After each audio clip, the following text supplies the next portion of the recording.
ಗೆ ದ್ರಾವಿಡ ಅಂದರೆ ಇದು ಯಾವುದೋ ತಮಿಳ್ನಾಡು ಪಕ್ಷ ಅಂತಾರೆ ಕೆಲವರು. ஏன் சொல்கிறேன்னா நீங்கள் எல்லாரும் தெரிஞ்சுக்கணும், திராவிட அண்ணா நாவெல்லாரும் சவுத் இண்டியன்ஸ்ன்றது நீங்கள் எல்லாரும் தெரிஞ்சுக்கணும். அதுக்கோசரம் இந்த திராவிடன்ற பதம் வருதுங்க. அதனால நான் சொல்கிறேன். ஸோ நீங்கள் எல்லோரும் பண்ணுங்க. ஸோ இங்கே நல்ல லீடர்ஸை பார்க்கணும். நீங்கள் நல்ல லீடர்ஸை பார்த்துட்டு யார் நல்ல லீடர் இருக்கிறாங்களோ அப்படியே பட்டுவங்களை நீங்கள் எடுத்துக்கோங்க. உங்களுக்கு என்ன வேணும் நான் உங்கள் கூட இருக்கிறேன். ஓகே, நீங்கள் உட்காந்து இருக்கிறப்ப கேட்டீங்க ஹரிஷ் சார் உங்களுக்கு தமிழ் வருதான்ட்டு. எனக்கு தமிழும் வரும் எல்லாம் வரும், அந்த மாதிரி ஒன்றும் நினைக்காதீங்க.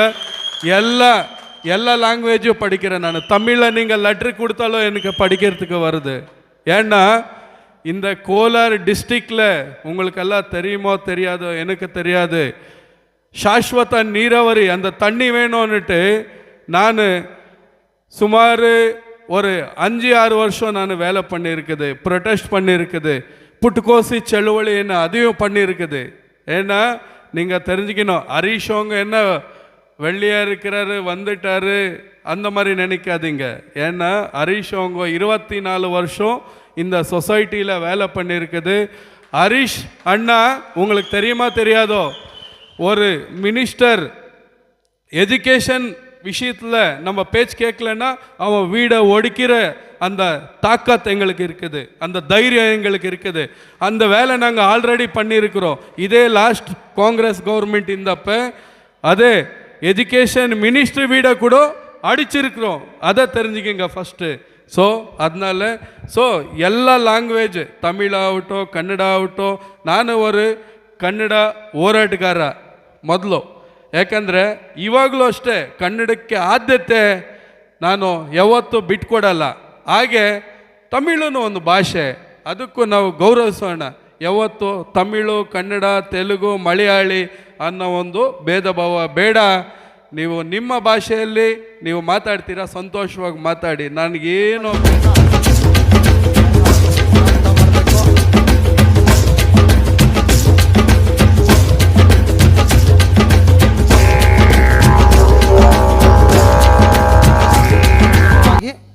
ಇಲ್ಲಿ ಒಂದು ಪ್ರಾರಂಭ ಆಗ್ತಾ ಇದೆ. ಬಹುಮುಖ್ಯವಾಗಿ ಇದು ಒಂದು ವಿಶಿಷ್ಟ ತಾಲೂಕು, ಎಲ್ರಿಗೂ ಗೊತ್ತು. ಬ್ರಿಟಿಷರು 350 ವರ್ಷ ನಮ್ಮ ದೇಶ ಆಳಿದಾಗ ಮೊದಲನೇದಾಗಿ ಭಾರತ ದೇಶದಲ್ಲಿ ಅವ್ರ ಕಣ್ಣಿಗೆ ಬಿದ್ದಿದ್ದೇ ನಮ್ಮ KGF. ಇಡೀ ವಿಶ್ವಕ್ಕೆ ಚಿನ್ನ ಅಂದರೆ ಏನು ಅನ್ನೋದನ್ನು ಪರಿಚಯ ಮಾಡಿಕೊಟ್ಟಂಥ ಒಂದು ವಿಶಿಷ್ಟ ತಾಲೂಕು. ಅಲ್ಲಿರ್ತಕ್ಕಂಥ ರವಿಕುಮಾರ್ ಮತ್ತು ಅವರ ತಂಡ ಕೂಡ ಹಾಗೂ ಇಲ್ಲೆಲ್ಲ ಬಂದಿರತಕ್ಕಂಥ ತಾವುಗಳು ಕೂಡ ಅದೇ ಚಿನ್ನದ ಹೃದಯದವರು ಅಂತ ನಾನು ನಂಬಿದ್ದೀನಿ. ಆ ನಂಬಿಕೆನ ಉಳಿಸ್ಕೊಳ್ತೀರಿ ಅಂತಲೂ ನಾನು ಭಾವಿಸಿದ್ದೀನಿ. ನಾನು ಸಭಾಕ್ಷೇತ್ರ ನಮ್ಮ ಕೋಲಾರ ಜಿಲ್ಲೆಯಲ್ಲಿ ಈಗ ಇಲ್ಲಿ ಸ್ಥಳೀಯವಾಗಿ ಯಾರಿಗೂ ಪ್ರಾತಿನಿಧ್ಯವನ್ನೇ ಕೊಡಲ್ಲ. ಈಗ ಯಾರಾದರೂ ರಾಜಕೀಯದಲ್ಲಿ ಬಂದರೆ ಅವ್ರ ಮಗನಿಗೋ ಮೊಮ್ಮಗನಿಗೋ ಅವರ ಅಳಿಯನಿಗೋ ಸೊಸೆಗೋ ಬಿಟ್ಟರೆ ಬೇರೆಯವ್ರಿಗೆ ಅಧಿಕಾರ ಹೋಗೋದಕ್ಕೆ ಬಿಡಲ್ಲ. ಆ ಥರ ಒಂದು ಪರಿಸ್ಥಿತಿನ ಇಡೀ ನಮ್ಮ ಕರ್ನಾಟಕ ರಾಜ್ಯದಲ್ಲೆಲ್ಲ ಇಡೀ ದೇಶದಲ್ಲೇ ಯಾವುದೋ ಕೆಲವು ಕುಟುಂಬಗಳು ಮಾತ್ರ ಅಧಿಕಾರವನ್ನು ಅನುಭವಿಸ್ಕೊಂಡು ಬರ್ತಾಯಿದ್ದಾರೆ. ನಾವು ಮುಖ್ಯವಾಗಿ ಏನಂತ ಹೇಳಿದ್ರೆ, ಜನಸಾಮಾನ್ಯ ಯಾರು ಕಷ್ಟಪಟ್ಟು ಕೆಲಸ ಮಾಡ್ತಾರೆ, ಜನರ ಕೈಗೆ ಯಾರು ಸಿಗ್ತಾರೆ, ಭ್ರಷ್ಟಾಚಾರ ಇಲ್ಲದೇನೆ ಯಾರು ಕೆಲಸ ಮಾಡಿ ಜನರ ಒಂದು ಭಾವನೆಗಳಿಗೆ ಸ್ಪಂದಿಸ್ತಾರೆ ಅಂಥವ್ರನ್ನ ನಾವು ಪರಿಗಣನೆಗೆ ತಗೊಂಡು ಅವ್ರ ಕೈಗೆ ಅಧಿಕಾರ ಕೊಟ್ಟು ಜನರ ಸೇವೆಗೆ ಅವ್ರನ್ನ ನಾವು ಮುಂದೆ ತರಬೇಕನ್ನೋ ಏಕೈಕ ಕಾರಣದಿಂದ ಇವತ್ತು ನಮ್ಮ ಮೆಚ್ಚಿನ ನಾಯಕರಾದಂಥ ಹರೀಶ್ ಅಣ್ಣವರು ಈ ಒಂದು ಪಕ್ಷವನ್ನು ಸ್ಥಾಪನೆ ಮಾಡಿರ್ತಾರೆ. ಅದ್ರ ಜೊತೆಯಲ್ಲಿ ಈಗ ನಿಮಗೆ ಗೊತ್ತು, KGF ತಾಲೂಕಲ್ಲಿ ಇಲ್ಲಿ ಎಂಪ್ಲಾಯ್ಮೆಂಟ್ ಇಲ್ಲ. ಮುಖ್ಯವಾಗಿ ತುಂಬ ಜನ ಈ ಕ್ಷೇತ್ರದಿಂದನೇ ಹೊರಗಡೆ ಹೋಗಿ ಕೆಲಸಗಳು ಮಾಡಿ ಬಂದು ಇಲ್ಲಿ ಜೀವನ ಮಾಡ್ತಾಯಿದ್ದಾರೆ. ಅದ್ರ ಬಗ್ಗೆ ಎಲ್ಲರೂ ಹೇಳ್ಬೋದು ಏನೋ ಭಾಷಣ, ಆದರೆ ನಮ್ಮ ಪಕ್ಷದ ಅಧ್ಯಕ್ಷರಲ್ಲಿ ಬರೀ ಭಾಷಣ ಇಲ್ಲ, ಅವ್ರದ್ದೇನಿದ್ರು ಕೃತಿ. ಅವರು ಮಾತೇ ಆಡಲ್ಲ, ಕೆಲಸನೇ ಅವ್ರದ್ದು ಮೊದಲನೇ ಪ್ರಾಶಸ್ತ್ಯ.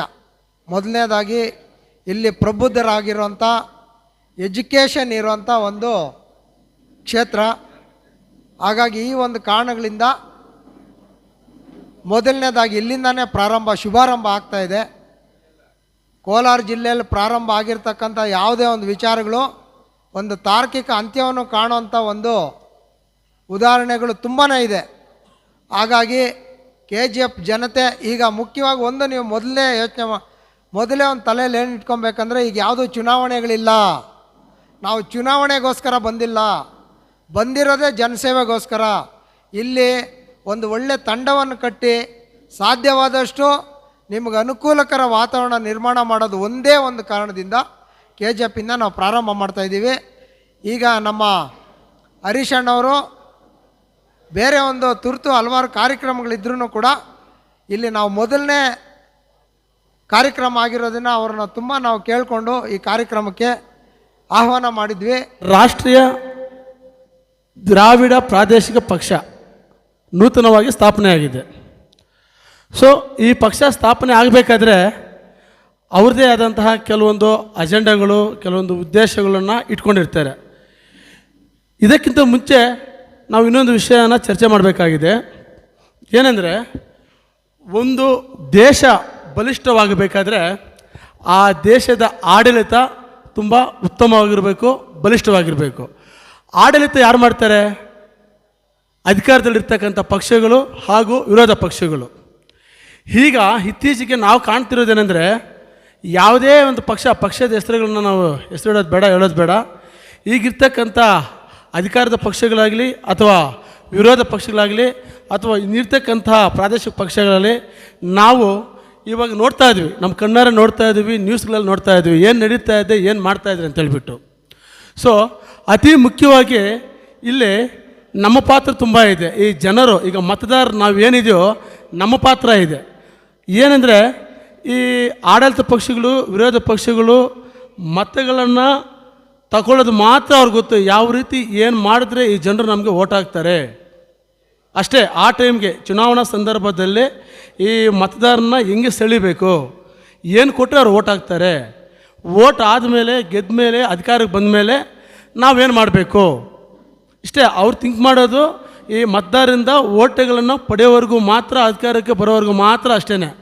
ಆಮೇಲೆ ಏನು ಮಾಡ್ತಾರೆ, ಓಟ್ ಹಾಕಿರ್ತಕ್ಕಂಥವ್ರು ನಮಗೆ ಗೊತ್ತು. ಏಕೆಂದರೆ ನಮ್ಮದು ತುಂಬ ತುಪ್ಪಿದೆ. ಏನಂದರೆ, ಆ ಒಂದು ಚುನಾವಣಾ ಸಂದರ್ಭದಲ್ಲಿ ಅವ್ರು ಕೊಡೋತಕ್ಕಂಥ ಬಿರಿಯಾನಿನೋ, ಕಾಸುಗಳೋ, 500, 1000, 2000 ರೂಪಾಯಿಗೆ ಆಸೆ ಬಿದ್ದು ನಾವು ಅವರಿಗೆ ನಮ್ಮ ಒಂದು ಅಮೂಲ್ಯವಾದ ಮತ, ಆ ಮತದ ಶಕ್ತಿ ಏನಂತೂ ನಮಗೆ ಎಷ್ಟೋ ಜನಕ್ಕೆ 90% ಈ ಒಂದು ಜನಸಾಮಾನ್ಯರಿಗೆ, ಈ ಮತದಾರರಿಗೆ ಗೊತ್ತೇ ಇಲ್ಲ. ಗೊತ್ತಿರ್ತಕ್ಕಂಥ 10% ಜನರು ಆ ಮತಗಳನ್ನು ಕಬಳಿಕೆ ಮಾಡಿಕೊಂಡು ಅಧಿಕಾರಕ್ಕೆ ಬಂದು ನಮಗೆ ಏನು, ಈಗ ಮುಖ್ಯವಾಗಿ ಈಗ ನಾವು ಮನುಷ್ಯನು ಬದುಕಬೇಕಾದ್ರೆ ಈ ದೇಶದಲ್ಲಿ ನಮಗೆ ಏನಿದೆಯೋ ಮೂಲಭೂತ ಹಕ್ಕುಗಳು, ಮೂಲಭೂತ ಸೌಲಭ್ಯಗಳು ನಮಗೆ ನಾವೇ ವಂಚನೆ ಮಾಡ್ಕೊಳ್ತಾ ಇದ್ವಿ. ಏಕೆಂದರೆ ನಾವು ಯಾರಿಗೆ ಮತ ಕೊಡಬೇಕು, ಯಾವ ನಾಯಕರನ್ನ ನಾವು ಆಯ್ಕೆ ಮಾಡ್ಕೋಬೇಕು, ಅದನ್ನು ನಾವು ಚೂಸ್ ಮಾಡ್ಕೊಳ್ಳೋದ್ರಲ್ಲಿ ನಾವು 100ಗೆ 100% ನಾವು ಹಿಂದೆ ಇದ್ದೀವಿ ಅಂತ ನಾನು ಹೇಳ್ತಾ ಇದ್ದೀನಿ. ನಿಮಗೂ ಅನಿಸಿರ್ಬೋದು ಅಲ್ವಾ, ನಾನು ತಪ್ಪು ಮಾತಾಡ್ತಾ ಇದ್ದೀನಿ, ನಿಮ್ಗೆ ಗೊತ್ತಲ್ವ ಎಲ್ರಿಗೂ. ನಾವು ವೋಟ್ ಹಾಕುವಾಗ ನಾವು ಯಾರನ್ನ ಸೆಲೆಕ್ಟ್ ಮಾಡ್ಕೋಬೇಕು, ಎಂಥವ್ರಿಗೆ ಆ ವ್ಯಕ್ತಿ ಎಂಥವನು ಅಂತ ನಾವು ನೋಡೋದೇ ಇಲ್ಲ. ಒಂದು ಜಾತಿ ರಾಜಕಾರಣ, ಒಂದು ದುಡ್ಡು ಮೇಲೆ, ಒಂದು ಆಸೆ ಆಮಿಷಗಳಿಗೆ ಬಲಿಯಾಗ್ತಾ ಇದ್ದೀವಿ. ಇದೆಲ್ಲ ನಾವು ಈಗ ನಮಗೆ ಬಾಬಾ ಸಾಹೇಬ್ ಅಂಬೇಡ್ಕರ್ ಅವರು ನಮಗೆ ಮತದ ಹಕ್ಕು ಏನಕ್ಕೆ ಕೊಟ್ಟರಂದರೆ, ಈಗ ಇಂದಿನ ಕಾಲದಲ್ಲಿ ಈಗ ಅಂಬೇಡ್ಕರ್ ಅವರು ಸಂವಿಧಾನ ಬರೆಯೋದಕ್ಕಿಂತ ಮುಂಚೆ ಹೇಗಿತ್ತು, ಯಾರು ಜಮೀನ್ದಾರ್ ಇರ್ತಾರೆ, ಯಾರು ರಾಜವಂಶಸ್ಥರಿರ್ತಾರೆ, ಅವರೇ ಅಧಿಕಾರ ಚಲಾಯಿಸ್ತಾಯಿದ್ರು, ಅವರೇ ಅಧಿಕಾರ ಚಲಾಯಿಸಿ ಅವರೇ ಇದು ಮಾಡ್ತಾಯಿದ್ರು. ಇದು ಆಗಬಾರ್ದು. ಒಂದು ವೇಳೆ ರಾಜ ಹುಟ್ಟಬೇಕಾದ್ರೆ ಮತದ ಪೆಟ್ಟಿಗೆಯಲ್ಲೇ ಹುಟ್ಟಬೇಕು, ಜನರೇ ಆಯ್ಕೆ ಮಾಡ್ಕೋಬೇಕು ಅವ್ರು ಬೇಕಾಗಿರ್ತಕ್ಕಂಥ ನಾಯಕರನ್ನ ಅಂಥೇಳಿ ನಮಗೆ ಒಂದು ಮತದ ಹಕ್ಕನ್ನು ತಂದುಕೊಟ್ರೆ ನಾವೇನು ಮಾಡ್ತಾಯಿದ್ವಿ, ಯಾರ ಹತ್ರ ದುಡ್ಡಿದೆಯೋ, ಯಾರ ಹತ್ರ ಜಾತಿ ಬಲ ಇದೆಯೋ, ಯಾರ ಹತ್ರ ಹಣ ಬಲವಿದೆಯೋ, ಯಾರು ಏನು ಆಮಿಷಗಳು ಕೇಳ್ತಾರೋ ಅದಕ್ಕೆ ನಾವು ಬಲಿ ಆಗಿಬಿಟ್ಟು ಅವ್ರಿಗೆ ಒಟ್ಟಾಗ್ತಾಯಿದ್ವಿ. ಸೊ ಇದರಿಂದ ಏನಾಗ್ತಾಯಿದೆ ಅಂದರೆ, ದೇಶದಲ್ಲಿ ಈ ಜನರು ಅನೇಕ ಮೂಲಭೂತ ಸೌಕರ್ಯಗಳು, ಮೂಲಭೂತ ಹಕ್ಕುಗಳು ನಾವು ಕಳ್ಕೊತಾ ಇದ್ವಿ. ಅದರಲ್ಲಿ ಅವ್ರು ರಾಜಕಾರಣ ಮಾಡ್ತಕ್ಕಂಥ ಆ ರಾಜಕಾರಣಿಗಳದ್ದು ಅರ್ಧ 50% ಇದ್ದರೆ, ಓಟ್ ಹಾಕೋಂಥ ಮತದಾರರು ನಮ್ಮದು ಒಂದು 50% ಭಾಗ ಇದೆ ಅದರಲ್ಲಿ. ಸೊ ಈಗ ನಾನು ಮುಖ್ಯವಾಗಿ ಈ ಒಂದು ಪಕ್ಷದ ವಿಚಾರಕ್ಕೆ ಬರ್ತೀನಿ. ಇದೆಲ್ಲ ಮನದಟ್ಟುಕೊಂಡು ಏನು ಇವಾಗ ರಾಜಕೀಯ ವ್ಯವಸ್ಥೆ ಹದಗೆಟ್ಟಿದೆಯೋ ಹಿಂಗೆ ಆಗಬಾರದು. ಈ ಕೆಲವೊಂದು ಮನೆತನಗಳಿಗೆ ಮಾತ್ರ ಸೀಮಿತ ಆಗಿಬಿಡ್ತೀವಿ. ಮಗ ಆದಮೇಲೆ ಯಾರೋ ಒಬ್ಬ MLA ಮಿನಿಸ್ಟರ್ ಇರ್ತಾರೆ, ಅವ್ರ ಮಗಳಿಗೆ ಸೀಟ್ ಬೇಕು, ಅವ್ರ ಮಗನಿಗೆ ಸೀಟ್ ಬೇಕು, ಅವ್ರ ಅಳಿನಿಗೆ ಸೀಟ್ ಬೇಕು, ಅವ್ರ ವಂಶದಲ್ಲೇ ಅವ್ರ ಕುಟುಂಬದಲ್ಲೇ ಬೇಕು. ಅವರೇ ಬೆಳಿಬೇಕು. ಇನ್ನು ಯಾರೂ ಮುಂದೆ ಬಂದು ಈಗ ನಾವು ರಾಜಕೀಯ ಮಾಡೋದಕ್ಕೆ ಸಾಧ್ಯನೇ ಆಗ್ತಾ ಇಲ್ಲ. ಈಗ ಯಾವುದೇ ಒಂದು ಪಕ್ಷಗಳಲ್ಲಿ ಒಂದು ಸೀಟ್ನ ಪಡ್ಕೋಬೇಕಾದ್ರೆ ಸೂಟ್ ಕೇಸ್ ತುಂಬ ದುಡ್ಡುಗಳಿರಬೇಕು, ಅಥವಾ ಅವ್ರಿಗೇನಾದರೂ ಬ್ಯಾಕ್ಗ್ರೌಂಡ್ ಇರಬೇಕು. ಇಂಥ ಪರಿಸ್ಥಿತಿ ಉದ್ಭವಿಸಿದೆ, ಏನೂ ಮಾಡೋಕ್ಕಾಗಲ್ಲ. ಸೊ ಇದನ್ನೆಲ್ಲನೂ ನಮ್ಮ ಹರೀಶ್ ಅಣ್ಣವರು ಯೋಚನೆ ಮಾಡಿ, ಇವ್ರಿಗೆ ಹಲವಾರು ಸಂಘಟನೆಗಳಲ್ಲಿ ಅನುಭವ ಇದ್ದು, ಆಮೇಲೆ ಈಗಾಗಲೇ ಇದಕ್ಕೆ ಮುಂಚೆ ಒಂದು ರಾಷ್ಟ್ರೀಯ ಪಕ್ಷದಲ್ಲಿ ದುಡಿದಿದ್ದು, ಅವ್ರಿಗೆ ದೇವರು ಏನು ಬುದ್ಧಿ ಕೊಟ್ಟರು ಏನೋ ಗೊತ್ತಿಲ್ಲ, ಹಿಂಗಾಗಬಾರ್ದು, ಜನಸಾಮಾನ್ಯರ ಮುಂದೆ ಬರಬೇಕು, ರಾಜಕೀಯವನ್ನು ಅನುಭವಿಸಬೇಕು, ಅಧಿಕಾರಕ್ಕೆ ಬರಬೇಕು, ಅವ್ರಿಗೆ ಅರಿವು ಮೂಡಿಸಬೇಕು, ಒಂದು ಪ್ರಾದೇಶಿಕ ಪಕ್ಷ ಅಂದರೆ ಪಕ್ಷದ ಬಗ್ಗೆ ಒಂದು ತಿಳುವಳಿಕೆ ಕೊಟ್ಟು, ರಾಜಕೀಯ ಬಗ್ಗೆ ತಿಳುವಳಿಕೆ ಕೊಟ್ಟು ಅವರು ಮುಂದೆ ಬರೋ ಥರ ಮಾಡಬೇಕು ಅಂತೇಳಿ, ಈ ವಿಪುಳಿಗೆಗೆ ಒಂದು ಒಳ್ಳೆಯ ಮಾರ್ಗದರ್ಶನ ನೀಡಬೇಕಂತೇಳಿ ಅವರು ರಾಷ್ಟ್ರೀಯ ದ್ರಾವಿಡ ಪ್ರಾದೇಶಿಕ ಪಕ್ಷವನ್ನು ನೂತನವಾಗಿ ಸ್ಥಾಪನೆ ಮಾಡಿದರು. ಎಲ್ಲರಿಗೂ ಒಂದು ರಾಜಕೀಯ ಒಂದು ಶಕ್ತಿ ಸಿಗಬೇಕು, ಆ ಒಂದು ಇದಾಗಬೇಕಂತೇಳಿ. ಇದಾದರೆ ಇದನ್ನು ನೂತನವಾಗಿ ಎಲ್ಲಿ ಉದ್ಘಾಟನೆ ಮಾಡಬೇಕು ಅಂತ ಪ್ರಶ್ನೆ ಬಂದಾಗ, ಇಡೀ ಕರ್ನಾಟಕದಲ್ಲಿ ನಮ್ಮ ಕೋಲಾರ ಜಿಲ್ಲೆ ಬಂದು ಮೂಡಲ ದಿಕ್ಕು ಅಂತಾರೆ ಇದನ್ನು. ಈಗ ಯಾವುದೇ ಒಂದು ರಾಜಕಾರಣಿಗಳು ಏನೋ ಒಂದು ಹೊಸದಾಗಿ ಮಾಡಬೇಕಾದ್ರೆ ನಮ್ಮ ಜಿಲ್ಲೆಗೆ ಬರೋದು. ಅದರಲ್ಲೂ ಕೂಡ ಈ KGF ಐರನ್ ಲೆಗ್ ಇದ್ದಂಗೆ, ಸ್ಥಳೀಯರಿಗಿಂತ ಹೊರಗಡೆ ಬಂದವರಿಗೆ ತಾವುಗಳು ಆಶೀರ್ವಾದ ಮಾಡಿ ಅವಕಾಶ ಕೊಟ್ಟಿದ್ದೀರಿ. ಸೊ ಇದೆಲ್ಲ ಸ್ವಲ್ಪ ನಾವು ಚರ್ಚೆ ಮಾಡಿ KGFಲ್ಲಿ ನಾವು ಪ್ರಾರಂಭ ಮಾಡಿದರೆ ಮುಂದೆ ನಮಗೆ ಒಳ್ಳೆಯದಾಗುತ್ತೆ ಅಂತ ಹೇಳುತ್ತಾ, ನಾವು ಮತ್ತು ರವಿ ಅಣ್ಣ ಡಿಸ್ಕಷನ್ ಮಾಡಿ, ಅಣ್ಣ ಹತ್ರ ಚರ್ಚೆ ಮಾಡಿ, ನಾವು ಈ ಜಾಗದಲ್ಲಿ ನಾವು ಈ ಕಾರ್ಯಕ್ರಮನ ಪ್ರಾರಂಭ ಮಾಡಬೇಕಾಗಿತ್ತು. ಸೊ ಅದೇ ರೀತಿಯಾಗಿ ಜನ ಕಮ್ಮಿ ಇರ್ಬೋದು, ಇರಲಿ, ಏನು ಮಾಡೋಕ್ಕಾಗಲ್ಲ, ಮೊದಲನೇ ಸಲ ಇಲ್ಲಿ ಪರವಾಗಿಲ್ಲ, ನಮ್ಗೆ ಎಷ್ಟು ಜನ ಬಂದಿದ್ರು ಮುಖ್ಯ ಅಲ್ವಾ, ನಾವು ಕಾರ್ಯಕ್ರಮನ ಯಾವ ರೀತಿ ಸಕ್ಸಸ್ ಮಾಡ್ತೀವಿ ಅನ್ನೋದು ಮುಖ್ಯ. ಈಗ ಹರೀಶ್ ಅಣ್ಣವ್ರದ್ದು ಮುಖ್ಯ ಗುರಿ ಪ್ರತಿಯೊಬ್ಬ ಜನಸಾಮಾನ್ಯರಿಗೂ ಈಗ ಏನು ಸ್ಥಾಪನೆ ಮಾಡಿದ್ದಾರೋ, ಈಗ ನಮ್ಮ ಪಕ್ಷದಲ್ಲಿ ಅದು ಹರೀಶ್ ಒಂದು ಮಾತಂದರು, ಇದು ನನ್ನ ಪಕ್ಷ ಅಲ್ಲ, ನಮ್ಮ ಪಕ್ಷ, ನಾನು ಬೀಜ ಹಾಕ್ತಾಯಿದ್ದೀನಿ, ಅದನ್ನು ಬೆಳೆಸಿರಿ, ಆ ಮರಣ ಎಲ್ರಿಗೂ ನೆರಳು ಕೊಡುತ್ತೆ ಅಂತ ಹೇಳ್ತಾ ಇದ್ದಾರೆ. ಸೊ ನಾವೆಲ್ಲರೂ ಸಹಕರಿಸೋಣ. ಈ ಭಾಗದಿಂದ ಮುಂದಿನ ದಿನಗಳಲ್ಲಿ ಇನ್ನೂ ಅತಿ ಹೆಚ್ಚು ಜನನ ಸೇರಿಸಿ ತಾಲೂಕು ಘಟ್ಟಗಳು ಮಾಡುತ್ತಾ, ತಾಲೂಕಲ್ಲಿ ಒಂದು ಒಳ್ಳೆ ದೊಡ್ಡ ಕಾರ್ಯಕ್ರಮ ಮಾಡಬೇಕಾಗಿ ಅದನ್ನು ಚರ್ಚೆ ಮಾಡೋಣ ಈ ಸದ್ಯಕ್ಕೆ. ಸೊ ಈಗ ಅಣ್ಣ ಈ ಕಡೆ ಬಂದಿರೋದಕ್ಕೆ ನಿಮ್ಮ ಆಶೀರ್ವಾದ ಅವ್ರ ಮೇಲೆ ಇರಲಿ, ನಮ್ಮೆಲ್ಲರ ಆಶೀರ್ವಾದ ಅಣ್ಣನಿಗಿರಲಿ. ಅಣ್ಣ ಅದೇ ರೀತಿಯಾಗಿ ಸದಾ ಈ ಒಂದು ಜನಸಾಮಾನ್ಯರಿಗೆ ಸೇವೆ ಮಾಡೋದಕ್ಕೆ ಸಿದ್ಧವಾಗಿದ್ದಾರೆ. ಅಣ್ಣ ಮತ್ತು ಅವ್ರ ತಂಡ, ಅಣ್ಣನ ಜೊತೆ ಇರ್ತಕ್ಕಂಥ ಮಂಜಣ್ಣ, ರಮಣಣ್ಣ ಮತ್ತು ತಂಡ ಏನಿದೆ ಅವರು ಸಿದ್ಧವಾಗಿರ್ತಾರೆ. ನಮ್ಮೆಲ್ಲರ ಬೆಂಬಲ ಅವ್ರಿಗೆ. அதே போல் ஹரியானா ஒயிட்ஃபீல்ட்லேருந்து நம்ம நேஷ்னல் திராவிட ரீஜனல் பார்ட்டி பிரசிடெண்ட் அவர் வந்ததுக்கு ரொம்ப நன்றி. நம்ம KGFக்காக ஏதோ ஒரு நல்லது செய்கிற அப்படின்ட்டு வந்திருக்கிறாரு. அவருக்கு நம்ம அழைப்பு கொடுக்குறோம். எல்லோரும் ஒரு வாட்டி கை தட்டினீங்களன்னா ரொம்ப நல்லா இருக்காங்க அவருக்கு.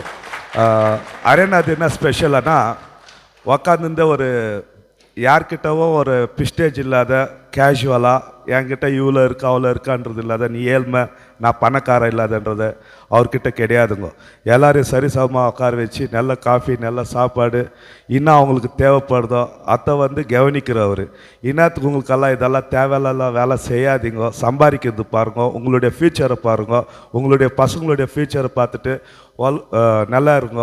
என்கிட்ட வேலை இருக்குது, நிறைய பேருக்கு வேலை கொடுத்துக்கு வசதி வாய்ப்பு இருக்குது. இப்போ ஒரு பார்ட்டியிலேருந்து நல்லதாக செஞ்சிங்களன்னா எல்லாமே நல்லது நடக்கும் அப்படின்ற ஒரு சபதம் கொடுத்துருக்குறாரு. கண்டிப்பாக KGF ஜனத்துக்கு ஒரு 2000-3000 பேருக்கு வேலை கொடுக்கறதுக்கு வாய்ப்பு இருக்குது. எலெக்ஷனுக்கு இன்னும் 3 வருஷம் 4 வருஷம் இருக்குது. பட் அவர்னால நல்லது நடக்கும். எஜுகேஷன்ஸ், அப்புறமா மெடிக்கல்ஸு, தேவைப்பட்ட பொருட்கள் என்ன வேணுமோ அவர் நம்மளுக்கு பண்ணுறதுக்கு ரெடியாக இருக்கார். அவர் ஒன்று இந்த ஊரில் MLA நிற்கணுன்ற கண்டிஷன் அவருக்கு கிடையாதுங்க. அவர் நேஷ்னலுக்கு போகிறதுக்கு ரெடியாக இருக்கிறாரு. பட் அவர் இந்த ஊரில் பிறந்தவங்களுக்கு, இந்த ஊரில் வாழ்ந்து நிற்கிறவங்களுக்கு, இந்த இடத்துல இருக்கிறவங்கள ஒரு MLA ஆக்கணுன்ற ஒரு கொள்கையில் வந்திருக்கிறாரு. அவர் நோக்கம் அவருடைய MLA ஆக்கணுன்றது கிடையாது, அவருடைய ஜனத்தை MLA ஆக்கணுன்றது கிடையாது. இந்த ஊரில் பிறந்தவங்க MLA ஆகுங்க, நான் உங்களுக்கு சப்போர்ட் பண்ணுறவங்கள டெல்லியில் உட்கார வைக்கிறேன்ற ஒரு எண்ணத்தில் வந்திருக்காரு. ಅದರಿಂದ ಅಣ್ಣ ತುಂಬ ಧನ್ಯವಾದಗಳನ್ನ. ತಮಿಳು ಅರ್ಥ ಆಯ್ತಣ್ಣ? ಸ್ವಲ್ಪ ಅರ್ಥ ಆಗಿಲ್ಲ. ಸೊ ಈ ಊರಲ್ಲಿ ಯಾರು MLA ಕ್ಯಾಂಡಿಡೇಟ್ ಆಗೋ ಥರ ಇದ್ದರೆ ಅವರಿಗೆ ನಾನು ಭರವಸೆ ಕೊಟ್ಟು, ಅವ್ರಿಗೆ ಶಕ್ತಿ ಕೊಟ್ಟು, ಅವ್ರಿಗೆ ನೆರಳಾಗಿ ನಾನು ನಿಂತೀನಿ. ನಾನು ನ್ಯಾಷನಲಲ್ಲಿ ನಾನು ಕೂತ್ಕೊಳ್ತೀನಿ, ನಿಮಗೆ ನಾನು ಬಲ ಕೊಟ್ಟು ನಾನು ಅಲ್ಲಿ ನಿಮ್ಮನ್ನು ಸೇರಿಸ್ಕೊಳ್ತೀನಿ ಅಂತ ಒಂದು ಆಸಕ್ತಿಯಿಂದ ಬಂದಿದ್ದಾರೆ. ತಾವು ದಯವಿಟ್ಟು ಯಾರೇ ಆಗಲಿ ಒಳ್ಳೇದಾಗಬೇಕಾದ್ರೆ ಅವ್ರ ಹತ್ರ ಬಂದು ಅವ್ರ ಹತ್ರ ರಾಜಕಾರಣ ಮಾಡಿ ಅವ್ರ ಹತ್ರ MLA ಕ್ಯಾಂಡಿಡೇಟ್ ಪಡಿಬೋದು ಅನ್ನೋದೊಂದು ನನಗೆ ನಂಬಿಕೆ ಇದೆ. ಆದ್ದರಿಂದ ಅಣ್ಣನಿಗೆ ಇನ್ನೊಂದು ಸಲ ಹೇಳ್ತೀನಿ, ಅಣ್ಣ ನಮ್ಮೂರಲ್ಲಿ ಸಿಕ್ಕಾಪಟ್ಟೆ ಮೆಡಿಕಲ್ ಇಶ್ಯೂಸ್ ಇದೆ, ಎಜುಕೇಷನ್ ತುಂಬ ಮಕ್ಕಳು ಒಳ್ಳೆ ಚಾಂಪಿಯನ್ KGFಲ್ಲಿ ಬಂದು ಹಲವಾರು ಜನರು ಬಂದು ಒಳ್ಳೆ ಸ್ಪೋರ್ಟ್ಸಲ್ಲಿದ್ದಾರೆ. ಕೆ ಜಿ ಎಫ್ ಬಿಟ್ಟರೆ ಬೇರೆ ಎಲ್ಲೂ ನೋಡಬಾರ್ದು ಇಂಡಿಯಾದಲ್ಲಿ ಒಳ್ಳೆ ಸ್ಪೋರ್ಟ್ಸ್ ಮ್ಯಾನು, ಒಳ್ಳೆ ಎಜುಕೇಷನ್ಸ್, ಒಳ್ಳೆ ನೀಟ್ನೆಸ್ ಪರ್ಸನ್ಸು ಆ ಥರ ಬದುಕ್ತಾ ಇರೋದು. ಬಟ್ ಇಲ್ಲಿ ಕೆಲಸಗಳಿಲ್ಲ, ಕೆಲಸಗಳ್ದಿರೋ ತೊಂದರೆಯಿಂದ ತುಂಬ ಜನಕ್ಕೆ ಕಷ್ಟಗಳಿವೆ. ಅವ್ರನ್ನ ಓದ್ಸೋಕ್ಕೆ ಸ್ವಲ್ಪ ಯಾರು ಮುಂದೆ ಬರ್ತಾಯಿಲ್ಲ. ಒಂದು ವಾರ್ಡಲ್ಲಿ ಒಬ್ಬ 10 ಜನನ 5 ಜನನ ಬಡವರು ಒಳ್ಳೆ ರ್ಯಾಂಕ್ ಸ್ಟೂಡೆಂಟ್ಸ್ನ ಓದಿಸ್ಬೇಕಂತ ತಮ್ಮಲ್ಲಿ ನಾವು ಮನವಿ ಮಾಡ್ಕೊಳ್ತಾ ಇದ್ವಿ. ಒಬ್ಬೊಬ್ರು ಬಂದು ಮೆಡಿಕಲ್ ಇಲ್ಲದೆ ಬೆಂಗಳೂರಿಗೆ ಹೋಗ್ಬಿಟ್ಟು 5 ಲಕ್ಷ 6 ಲಕ್ಷ ಆಪ್ರೇಷನ್ ಮಾಡಿಸ್ಕೊಳ್ತಾರೆ. ಅವ್ರ ಹತ್ರ ದುಡ್ಡುಗಳಿಲ್ಲ. ಅಂಥವ್ರನ್ನ ಎಣ್ಣಿಕೆ ಮಾಡಿ ಸ್ವಲ್ಪ ನಿಮ್ಮ ಒಂದು ಔಷಧಿಗಾಗಲಿ ಆಸ್ಪತ್ರೆಗಾಗಲಿ ಖರ್ಚುಗಳಿಗೆ ನೀವೇನಾದ್ರು ಒಂದು ಅನುಕೂಲ ಮಾಡ್ಕೊಡೋಂಗಿದ್ರೆ ಕೆ ಜಿ ಎಫ್ ಜನತೆಗೆ ತುಂಬ ಕೆ ಜಿ ಎಫ್ ಪರವಾಗಿ ನಾವು ನಿಮ್ಮನ್ನು ಬೇಡ್ಕೊಳ್ತಾ ಇದ್ವಿ. ಸೊ ಸ್ಪೋರ್ಟ್ಸ್ ಮ್ಯಾನ್ಸ್ಗೆ ಒಲಿಂಪಿಕ್ ಹೋಗೋ ಥರ ಇದ್ರೆ ಔಟ್ ಆಫ್ ಕಂಟ್ರಿ ಅಂಥವ್ರಿಗೆ ತಾವು ಸಹಾಯ ಮಾಡಬೇಕಂತ ನಿಮ್ಮ ಹೆಸರು ಕೊನೆ ತನಕ ಕೆ ಜಿ ಎಫಲ್ಲಿ ನಿಲ್ಲುತ್ತೆ ಅಂತ ಹೇಳ್ಬಿಟ್ಟು ನಾವೊಂದು ನಂಬಿಕೆ ನೀಡ್ತಾ ಇದ್ದಾನ. ಇಷ್ಟೊಂದು ಈ 3 ಕೋರಿಕೆಗಳು ನಮ್ಗೆ ಈಡೇರಿಸಿದ್ರೆ ಸಾಕಂತ ನನ್ನ ಒಂದು ಆಸೆನ. ತುಂಬ ಧನ್ಯವಾದಗಳನ್ನ ಕೆ ಜಿ ಎಫ್ ಬನ್ನಿಗೆ ಕೋಲಾರ ಚಿನ್ನದ ಗನಿಗೆ ಬಂದಿದ್ದಕ್ಕೆ ತುಂಬ ಧನ್ಯವಾದಗಳನ್ನ. Thanks sir. நம்ம கோலார் தங்கவயலுக்கு ஹரிஷ் சார் மக்கள் சேவை செய்யணும், நல்லது பண்ணோன்னு நம்ம தங்கவயலில் முதல்ல காலடி எடுத்து வச்சிருக்கிறாரு. காலடி எடுத்து வச்சு விளக்க கொளுத்துனாரு. விளக்கு பற்றிருக்கிச்சு, இனிமே பற்றிக்கும். நல்லது. மக்கள் நம்ம சொல்லியிருக்கிறோம் 2 மணி மட்டும் 2 மணி 2:30 மணி சொல்லியிருந்தோம். கொஞ்சம் பேர் வந்து கொஞ்சம் பேர் வாபஸ் ஆகிட்டாங்க. ஏன்னா சண்டே இல்லையா, அந்த அவங்க ஃபேமிலி ஏதாவது கொஞ்சம் பார்க்க வேண்டியது இருந்துச்சு. நிறைய பேர் கொஞ்சம் பேர் போயிட்டாங்க. எங்களுக்கே வந்து தாமதத்துக்கு வந்துட்டு ஐயா சார்பாகவும் ரவிக்குமார் சார்பாகவும் நாங்கள் மன்னிப்பு கேட்டுக்கிறோம். ஏன்னா லேட் ஆயிடுச்சு, அதனால் நிறைய பேச விரும்பலை. அடுத்த மீட்டிங்கில் நாங்கள் பேசுகிறோம். ಸಾಹೇಬರ ಪಾದಕ್ಕೆ ನಮಸ್ಕರಿಸುತ್ತಾ, ಇವತ್ತು ಈ ಸಭೆ ಸಣ್ಣದಾಗಿರ್ಬೋದು, ಆದರೆ ತುಂಬ ಚೆನ್ನಾಗಿದೆ. ಆದರೆ ಮುಂದಿನ ದಿನಗಳಲ್ಲಿ ದೊಡ್ಡ ಮಟ್ಟದಲ್ಲಿ ನೀವು ಇದನ್ನು ಮಾಡಬೇಕಾಗುತ್ತೆ. ಇಲ್ಲಿ ಹರೀಶ್ ಅವರು ಏನು MLAಗೋ ಮತ್ತೊಂದಕ್ಕೋ ಕಂಟೆಸ್ಟ್ ಮಾಡೋಕ್ಕೆ ಬಂದಿಲ್ಲ. ಇಲ್ಲಿ ನನ್ನ ಪಕ್ಷದ ಕಾರ್ಯಕರ್ತರನ್ನ ಹುಟ್ಟಾಕಕ್ಕಷ್ಟೇ ನಾನು ಬಂದಿದ್ದೀನಿ. ಯಾಕಂದರೆ ಇವತ್ತು ನಿಮಗೆಲ್ಲ ಗೊತ್ತಿರೋ ಹಾಗೆ ನ್ಯಾಷನಲ್ ದ್ರಾವಿಡ ರೀಜ್ನಲ್ ಪಾರ್ಟಿ ಅಂದರೆ ನಿಮಗೆಲ್ಲ ತಿಳುವಳಿಕೆ ಇರಬೇಕು. ದ್ರಾವಿಡರು ಅಂತ ಬಂದಾಗ ಯಾವುದೇ ಒಂದು ಜಾತಿಗೆ ಸೀಮಿತವಾಗಿ ಇಲ್ಲ, ಅದು ಮೊದಲು ತಿಳ್ಕೊಬೇಕಾಗತ್ತೆ ನೀವು. ದ್ರಾವಿಡರು ಅಂದರೆ ನಾವೆಲ್ಲರೂ south Indians. So south Indians ಅಂದರೆ ನಾವು ದ್ರಾವಿಡರು, ಅದನ್ನು ನೀವು ತಿಳ್ಕೊಬೇಕಾಗತ್ತೆ. ಯಾವುದೇ ಜಾತಿಗೂ ಸೀಮಿತ ಇಲ್ಲ. ಗೌಡ್ರಾಗ್ಬೋದು, ಕುರುಬರಾಗ್ಬೋದು, ಅಥವಾ SC ST ಯಾವುದೇ ಜಾತಿ ಆಗಲಿ ಎಲ್ಲ ಇಲ್ಲಿ ಸಾಮಾನ್ಯರು ಹಾಗೆ ಇರಬೇಕಾಗುತ್ತೆ ಈ ಪಕ್ಷದಲ್ಲಿ. ಆ ಉದ್ದೇಶದಿಂದ ನಾವು ಈ ಪಕ್ಷವನ್ನು ಕಟ್ಟಿದ್ದೀವಿ. ಯಾಕಂದರೆ ನಮ್ಮ ಶ್ರೀನಿವಾಸ್ ಹೇಳಿದ ಹಾಗೆ ಶ್ರೀನಿವಾಸು ಪಕ್ಷದ ಬಗ್ಗೆ ಸುಮಾರು ವಿಚಾರಗಳನ್ನ ತಿಳಿಸಿದ್ರು. ಮತ್ತೆ ನಾನು ಅದನ್ನು ತಿಳಿಸ್ಲಿಕ್ಕೆ ಇಷ್ಟಪಡಲ್ಲ. ಹಾಗೆ ಇವತ್ತು ನಾನು ಸುಮಾರು ಪಕ್ಷಗಳಲ್ಲಿ, ಅಂದರೆ ನಾನು ಹೋಗೋದು ಒಂದೇ ಪಕ್ಷದಲ್ಲೇ ಕೆಲಸ ಮಾಡಿದ್ದೀನಿ. ಸುಮಾರು 2-3 ವರ್ಷ ಕೆಲಸ ಮಾಡಿದ್ದೀನಿ. ರಾಷ್ಟ್ರೀಯ ಪಕ್ಷದಲ್ಲಿ ಕೆಲಸ ಮಾಡಿದ್ದೀನಿ. ಆದರೆ ಅಲ್ಲಿ ಏನು ಮಾಡ್ತಾರೆ, ನಾವು ಎಷ್ಟೇ ಕೋಟ್ಯಾಂತರ ರೂಪಾಯಿ ನಾವು ಆ ಪಕ್ಷಕ್ಕೆ ನಾವು ಖರ್ಚು ಮಾಡಿದ್ರು ಸಹ ಸೊ ಎಲ್ಲ ಒಂದು ಕಡೆ ತುಳಿಯುವಂಥ ಕೆಲಸ ಮಾಡ್ತಾರೆ. ಹಾಗಾಗಿ ಇವತ್ತು ನಮ್ಮಲ್ಲಿ ಒಳ್ಳೆ ನಾಯಕತ್ವ ಇದೆ. ಆ ನಾಯಕತ್ವಕ್ಕೆ ನೀವೆಲ್ಲರೂ ಜೊತೆ ಕೂಡಬೇಕು. ಹಾಗೆ ನಿಮ್ಮೆಲ್ಲರ ಆಶೀರ್ವಾದ ನಮ್ಮ ಪಕ್ಷದ ಮೇಲೆ ಇರಲಿ.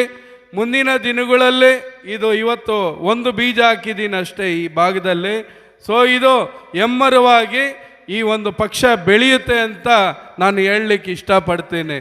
ಇವತ್ತು ಯುವಕರು ನೀವೆಲ್ಲರೂ ತಿಳ್ಕೊಬೇಕಾಗುತ್ತೆ, ಇವತ್ತು ಇರುವ ಸರ್ಕಾರಗಳು ಯಾವ ಥರ ಆಡಳಿತ ಮಾಡ್ತಾ ಇದೆ ಅನ್ನೋದನ್ನು ಫಸ್ಟು ನೀವು ತಿಳ್ಕೊಬೇಕಾಗತ್ತೆ.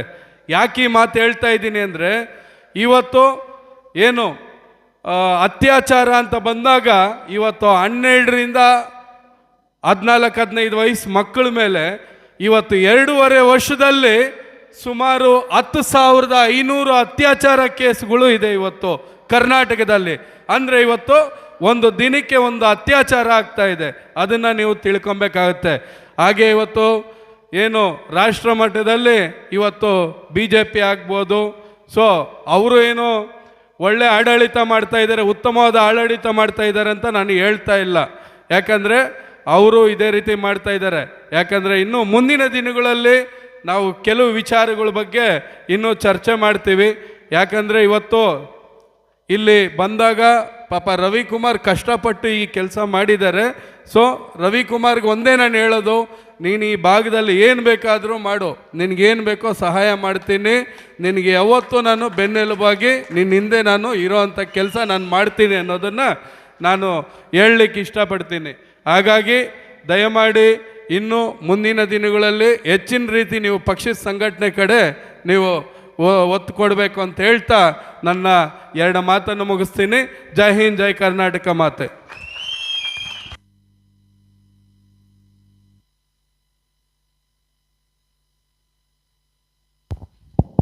ಧನ್ಯವಾದಗಳು ಹರೀಶ್ ಸರ್ ಅವರಿಗೆ. ಚೊಕ್ಕಟವಾಗಿ ಚಿಕ್ಕದಾಗಿ ಪಕ್ಷದ ಕಾರ್ಯತಂತ್ರಗಳು ಏನು ಅಂತ ತಮಗೆಲ್ಲ ತಿಳಿಸಿದ್ದಾರೆ. ಸಾರ್ ಹೇಳ್ದಂಗೆ ದ್ರಾವಿಡ ಅಂದರೆ ತುಂಬ ಜನಕ್ಕೊಂದು ಕನ್ಫ್ಯೂಸ್ ಇದೆ. ದ್ರಾವಿಡ ಅಂದರೆ ಒಂದು ಜಾತಿ ಅಂತ ಅಂದ್ಕೊಂಡ್ಬಿಟ್ಟಿದ್ದಾರೆ. ಈಗೆಲ್ಲ ನಿಮ್ಮ ಫಿಂಗರ್ ಟಿಪ್ಪಲ್ಲಿದೆ. ಹಾಗೆ ದ್ರಾವಿಡ ಅಂದರೆ ಇದು ಯಾವುದೋ ತಮಿಳ್ನಾಡು ಪಕ್ಷ ಅಂತಾರೆ ಕೆಲವರು. ಯಾರು சொல்கிறேன்னா நீங்கள் எல்லாரும் தெரிஞ்சுக்கணும், திராவிட அண்ணா நாவெல்லாரும் சவுத் இண்டியன்ஸ்ன்றது நீங்கள் எல்லாரும் தெரிஞ்சுக்கணும். அதுக்கோசரம் இந்த திராவிடன்ற பதம் வருதுங்க. அதனால நான் சொல்கிறேன். ஸோ நீங்கள் எல்லோரும் பண்ணுங்க.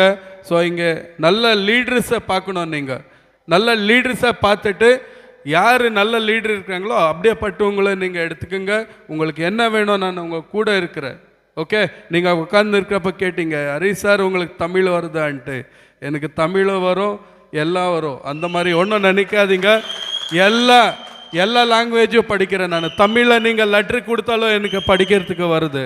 ஏன்னா இந்த கோலார் டிஸ்ட்ரிக்டில் உங்களுக்கெல்லாம் தெரியுமோ தெரியாதோ எனக்கு தெரியாது, சாஸ்வத நீராவரி அந்த தண்ணி வேணும்னுட்டு நான் சுமார் ஒரு 5-6 வருஷம் நான் வேலை பண்ணியிருக்குது, ப்ரொட்டஸ்ட் பண்ணியிருக்குது, புட்டுக்கோசி செழுவழின்னு அதையும் பண்ணியிருக்குது. ஏன்னா நீங்கள் தெரிஞ்சுக்கணும், ஹரீஷ் அவங்க என்ன வெள்ளையாக இருக்கிறாரு வந்துட்டாரு அந்த மாதிரி நினைக்காதீங்க. ஏன்னா ஹரீஷ் அவங்க 24 வருஷம் இந்த சொசைட்டியில் வேலை பண்ணியிருக்குது. ஹரீஷ் அண்ணா உங்களுக்கு தெரியுமா தெரியாதோ, ஒரு மினிஸ்டர் எஜுகேஷன் விஷயத்தில் நம்ம பேச்சு கேட்கலன்னா அவன் வீடை ஒடுக்கிற அந்த தாக்கத் எங்களுக்கு இருக்குது, அந்த தைரியம் எங்களுக்கு இருக்குது. அந்த வேலை நாங்கள் ஆல்ரெடி பண்ணியிருக்கிறோம். இதே லாஸ்ட் காங்கிரஸ் கவர்மெண்ட் இருந்தப்ப அதே எஜுகேஷன் மினிஸ்ட்ரி வீடை கூட அடிச்சிருக்கிறோம். அதை தெரிஞ்சுக்கங்க ஃபஸ்ட்டு. ஸோ அதனால் எல்லா ಲ್ಯಾಂಗ್ವೇಜ್ ತಮಿಳಾಗட்டும் ಕನ್ನಡ ಆಗட்டும், ನಾನು ஒரு ಕನ್ನಡ ಹೋರಾಟಗಾರ ಮೊದಲು. ಯಾಕಂದರೆ ಇವಾಗಲೂ ಅಷ್ಟೇ ಕನ್ನಡಕ್ಕೆ ಆದ್ಯತೆ ನಾನು ಯಾವತ್ತೂ ಬಿಟ್ಕೊಡಲ್ಲ. ಹಾಗೆ ತಮಿಳೂ ಒಂದು ಭಾಷೆ, ಅದಕ್ಕೂ ನಾವು ಗೌರವಿಸೋಣ. ಯಾವತ್ತು ತಮಿಳು, ಕನ್ನಡ, ತೆಲುಗು, ಮಲಯಾಳಿ ಅನ್ನೋ ಒಂದು ಭೇದ ಭಾವ ಬೇಡ. ನೀವು ನಿಮ್ಮ ಭಾಷೆಯಲ್ಲಿ ನೀವು ಮಾತಾಡ್ತೀರಾ, ಸಂತೋಷವಾಗಿ ಮಾತಾಡಿ, ನನಗೇನು ಅಭ್ಯಂತರ ಇಲ್ಲ, ದಯಮಾಡಿ. ಓಕೆ, ಮತ್ತೊಮ್ಮೆ ರಾಷ್ಟ್ರೀಯ ಅಧ್ಯಕ್ಷರಿಗೆ ಧನ್ಯವಾದಗಳು. ನಾನು ಅದೇ ಹೇಳಕ್ಕೆ ಬರ್ತಾಯಿದ್ದೆ, ಅವರು ನೋಡಿದಷ್ಟು ಸಲೀಸಲ್ಲ ನಮ್ಮ ಹರೀಶ್ ಅಣ್ಣವರು.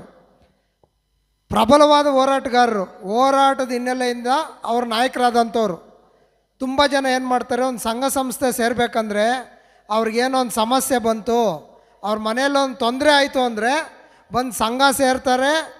ಆಮೇಲೆ ಅವ್ರಿಗೇನೋ ಬೆನಿಫಿಟ್ ಸಿಕ್ಕಿದ ಮೇಲೆ ಜೊತೆಲಿರ್ತಾರೆ. ಹರೀಶ್ ಅಣ್ಣ ಅವ್ರಿಗೆ ಅದೇನಿಲ್ಲ. ಅವರು ಮೂಲತಃ ಹೋರಾಟಗಾರರು, ಸಮಾಜಕ್ಕೋಸ್ಕರ ಹೋರಾಟ ಮಾಡ್ತಾಯಿದ್ದಾರೆ. ಅದರಲ್ಲಿ ಬಹು ಮುಖ್ಯವಾಗಿ ಶಿಕ್ಷಣಕ್ಕೆ ಅವರು ಒತ್ತು ಕೊಡ್ತಾರೆ.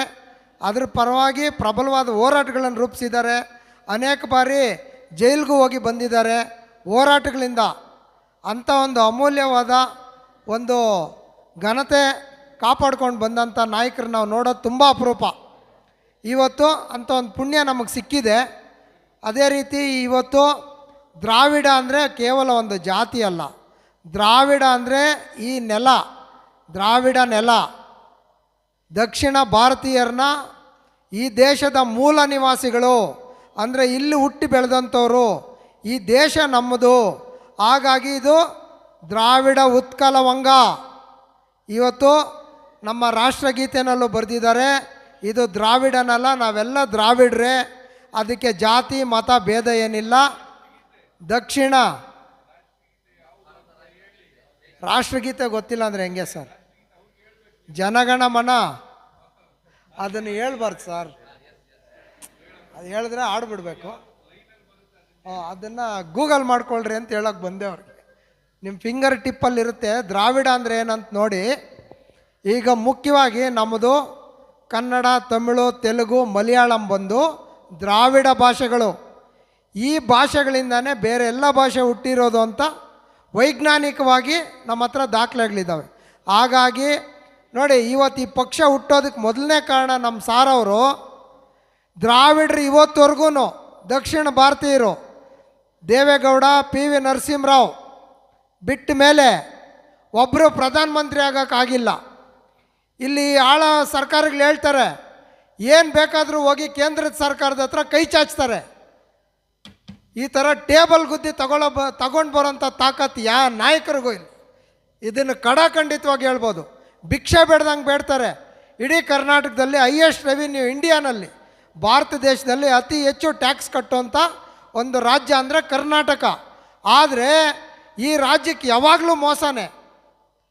ಇಲ್ಲಿಂದ ತೊಗೊಂಡೋಗ್ತಾರೆ, ದ್ರಾವಿಡರ ದುಡ್ಡು ತಗೊಂಡೋಗಿ ಉತ್ತರ ಭಾರತನ ಇಂಪ್ರೂವ್ಮೆಂಟ್ ಮಾಡ್ತಾ ಇದ್ದಾರೆ ವಿನಃ ಕರ್ನಾಟಕಕ್ಕೆ ಬಿಡಿಗಾಸು ಕೊಡ್ತಾ ಇದ್ದಾರೆ. ಇದು ಎಲ್ರಿಗೂ ಗೊತ್ತು.